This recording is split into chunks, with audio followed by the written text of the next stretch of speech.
TWIA actually offers a discount on your premium. I'm not sure what that discount is, but anything would be good. But if you use a Class 4 or Class 3 or Class 4 impact rated shingle.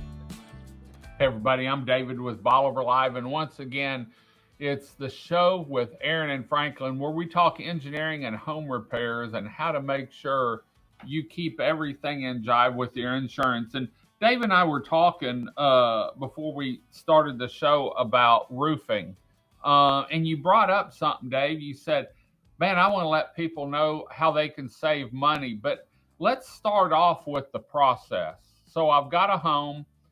The roof's, 15, 18, 20 years old, but man, we've had some wind with Burl. We've had some cold weather. We've had a little bit of hail down here. Luckily, we don't get very much of that down here, but I'm in a position where I want to replace the roof and go ahead and get it done and make sure I do it now because my house is in the rental pools and I want the heat from the spring and a little bit over the winter to go ahead and start sealing that thing before we get into summer. What's the steps I need to take? Well, yeah. First off, what you want to do is start working with a reputable contractor. Contact them. Go ahead and get a price estimate together. But one of the things that that not a lot of people know about is TWIA actually offers a discount on your premium. I'm not sure what that discount is, but anything would be good. But if you use a Class 4 or Class 3 or Class 4 impact rated shingle, the Class 4 is obviously a higher one and has probably more of a discount than the other ones. But a lot of roofers don't even know that that's offered through TWIA.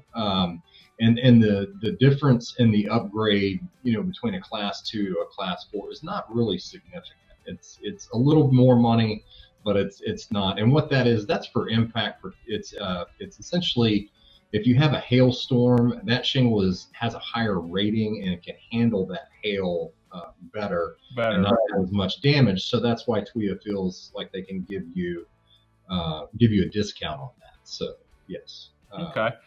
If I want to get a new roof, what's some of the things that I need to look at? And using a roofer from Houston versus someone that does shingles down on the Gulf Coast is probably a big difference because there's different nail patterns, isn't there?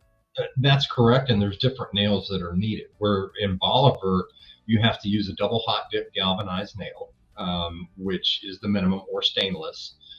You can't use electro galvanized, which is what 98% of all the Houston roofers use up there. They typically will gun nail. You can gun nail. Nothing that says you can't, but that roofer's taking a risk of overdriving, underdriving, or getting crooked nails. And if you have more than 5% of crooked nails, then the roof just fails automatically. You're taking it off and putting a new one on. Back on. Right. So, what they typically do is they'll start off during the tear off. They tear everything off of your roof. Then you're going to come back and you're going to put your underlayment on. Your underlayment also has to have, a very specific nailing pattern, whether you're using 30-pound felt, which not a lot of people use anymore. Most everybody's gone to the synthetic. Right. The synthetic fabric. Each one of those has a little. The manufacturer gives a recommended nailing pattern, and that's typically what we go off of. And then you look at things like your drip edge. You need to put a 4-inch by 2-inch drip edge just to be safe, because the new code says you have to have 2 inches fully on the sheeting. So if you have any kind of soffit or anything, it's not going to work out. So we just suggest going with a 4x2, which is readily available. All the supply houses have pretty much gone to that.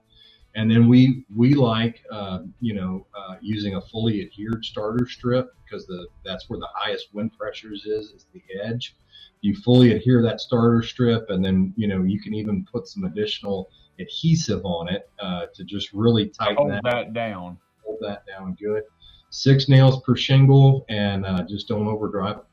Yeah. It's a big key. As far as while the roof's going on, is it the contractor responsibility to take pictures of different areas, or how does that work?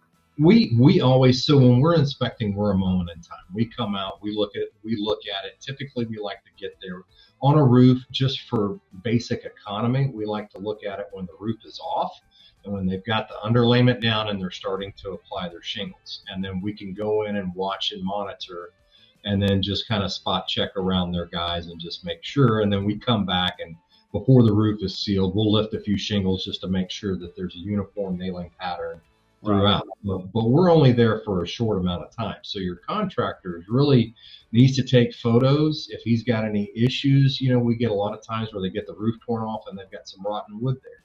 So they've got to replace that. Well, that has to be certified as well. So you have to identify where on the roof it is. It has to, any repair you make has to span 3 rafters. So if you have a little piece that's out, you've got to cut a larger section to appropriately make that repair. Once that repair, and then we'll give them a nailing pattern, and then we call that out with our certification when we get ready to certify it. So great.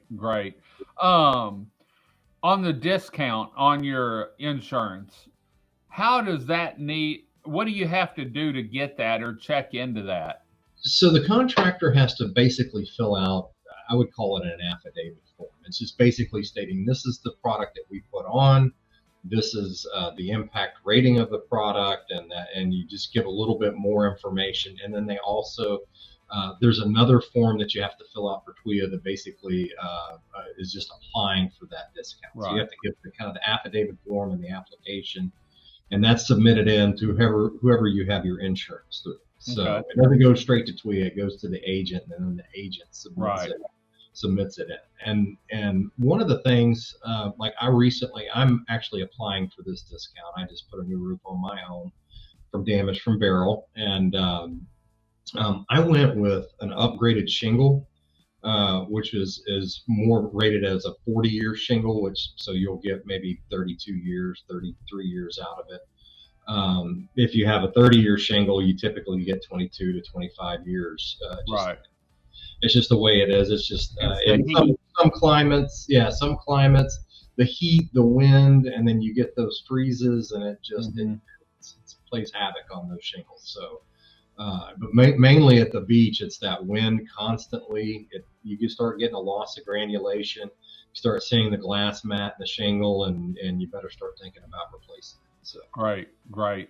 Did you find a big difference with the upgraded shingle price-wise?